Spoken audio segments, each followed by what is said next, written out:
What would you do if a child tried to return something valuable you lost? And instead of thanking them, you destroyed them in public? Today's story will make you question everything you think you know about honesty and judgment. The morning mist hung thick over Portland's downtown streets, turning the autumn morning into something almost dreamlike. Golden and crimson leaves clung to wet pavement, and the smell of coffee drifted from corner cafes where early commuters grabbed their morning fix. Marcus walked slowly down the sidewalk, his oversized gray hoodie hanging past his waist like a protective shield. The 8-year-old's jeans had patches on both knees, and his sneakers, held together with silvery duct tape, squeaked with each careful step. In his small hand, he clutched a crumpled $5 bill, his only money for lunch that week.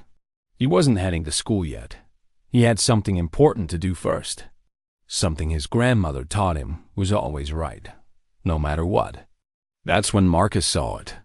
A black leather wallet lying near a park bench, partially hidden under a pile of wet leaves. He picked it up carefully, his heart racing.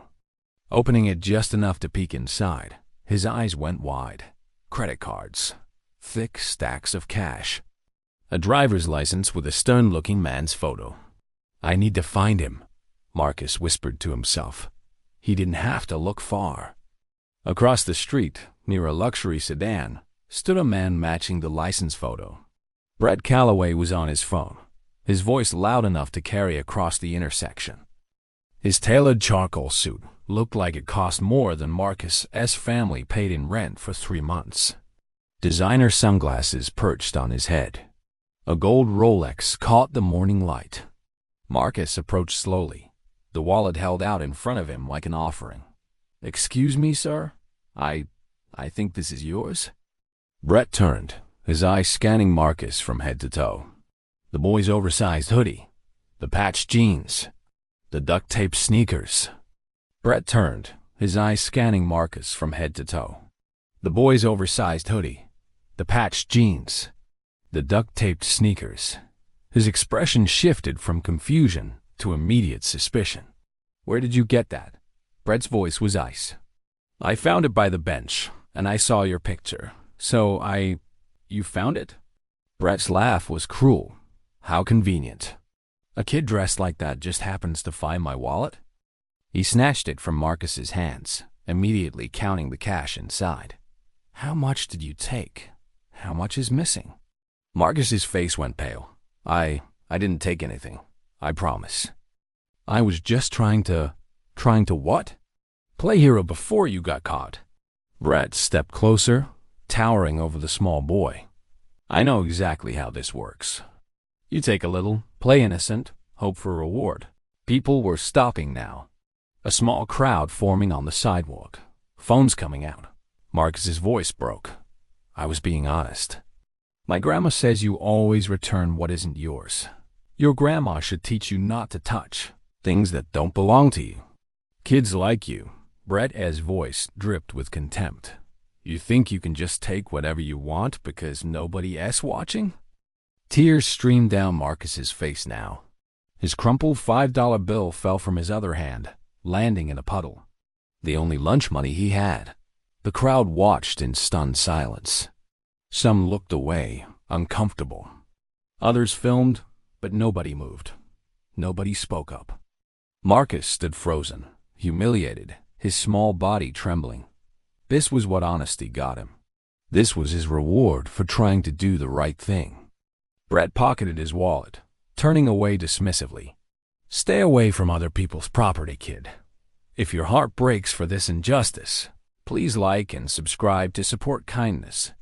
We need more people who stand up for what's right." The sound came first. Laughter. Not mocking, warm, incredulous laughter. "Are you kidding me right now? Are you kidding me right now?" A woman's voice, strong and clear, cut through the morning air like a bell. 5 people emerged from behind a nearby building, their overalls splattered with every color imaginable. The leader, a woman with vibrant purple hair and flower tattoos covering both arms, strode forward, a paintbrush still tucked behind her ear. Her crew followed, 3 women and 1 man, all wearing paint-stained bandanas and work boots that had seen 1,000 projects. Brett turned, annoyed. "This doesn't concern you." "Oh, it absolutely does." The purple-haired woman positioned herself between Brett and Marcus. "We watched the whole thing from up there." She pointed to the building's 2nd floor where a massive mural was half finished. "That kid spent 10 minutes looking for you. We saw him check that wallet, see the cash, and not take a single dollar.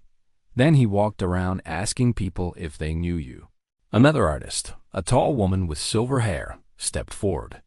"Meanwhile, you just accused an 8-year-old of being a thief.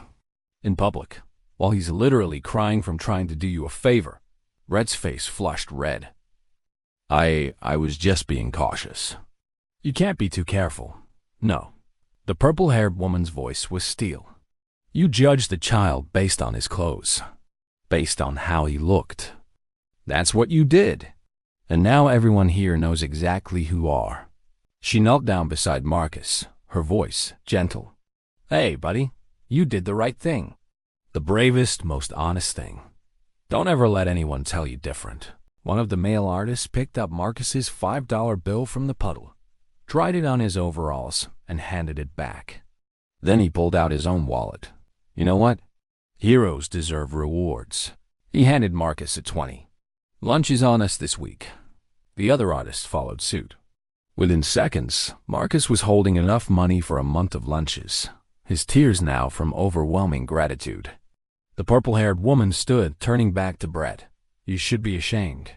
This boy has more character in his pinky finger than you've ever shown in your entire designer outfit." Brett stood speechless, his face burning as dozens of phones captured his humiliation. Without another word, he stumbled to his car and drove away. The moral is simple. Character isn't measured by what you wear or what you own.